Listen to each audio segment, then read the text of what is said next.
Okay. Okay.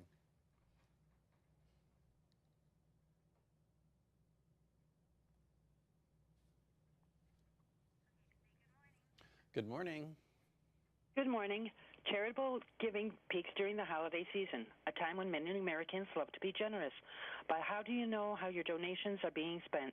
Before making donations, do your research and choose wisely. Joining me now is President and CEO of Direct Relief, Thomas Teig. Thomas, there are so many charities out there requesting donations. How can we sort through them all and pick the good ones?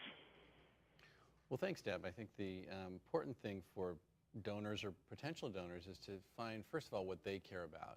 And then after they decide what they care about, to do their homework through an independent source that can tell them in an unbiased way whether or not the organization they've landed on is legitimate, does good work, has a good review. And I think groups like Charity Navigator provide that consumer service for people generally about nonprofits. But I think the most important thing is for people to find what they care about before they part with their money.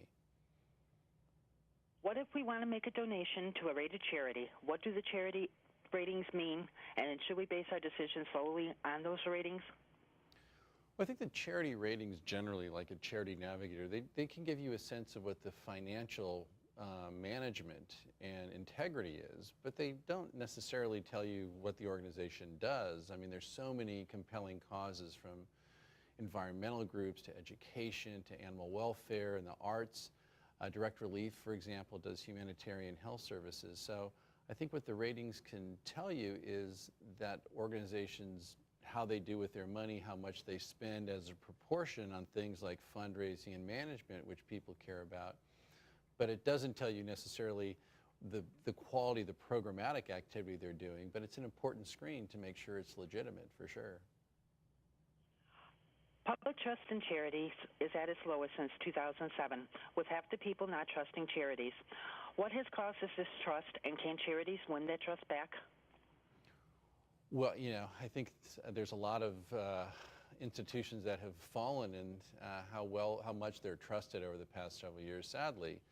And I think it's at least a skeptical time, if not a cynical time in many quarters. I think what any group, including a nonprofit, can do to rebuild the trust and confidence is to listen carefully to what's caused that lack of trust and to respond to it.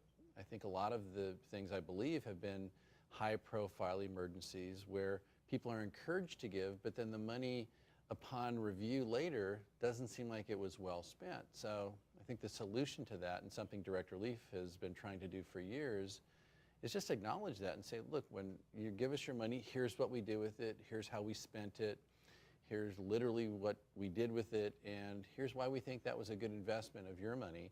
And that's been very helpful. And I think the more organizations do that, to listen carefully and respond to the legitimate concerns that have been advanced, I think the trust can be rebuilt like in any situation. Just listen and respond and tell the truth. All the good things you learn in the second grade. Direct Relief has a unique perspective for working with local nonprofit organizations in all 50 states and in 70 countries around the world. If you were to donate to a nonprofit organization that wasn't Direct Relief, how would you choose one? Well, it's a great question. I love Direct Relief, but I think they care about other things too. I think having children who have certain learning differences, one with autism, I think that's something that's near and dear to my personal heart. So I think there's a lot of groups who focus on that. So I would do what I advise other people to do, is find what you care about and then look at the Charity Navigator or other independent rating sites, see who does good work, and then make a contribution to one that I think is going to do the best for my money to advance the cause. Where can we go for more information? I think for more information on Direct Relief, directrelief.org is our website. I think for information on any charitable organization and how charities are rated, I think it's charitynavigator.org is a very good site that will allow consumers or members of the public to learn more about how charities operate and how they're rated. And that's a good one. I would like to thank you for taking the time today to talk with me. Have a great day. Thank you, Deb. I appreciate it very much.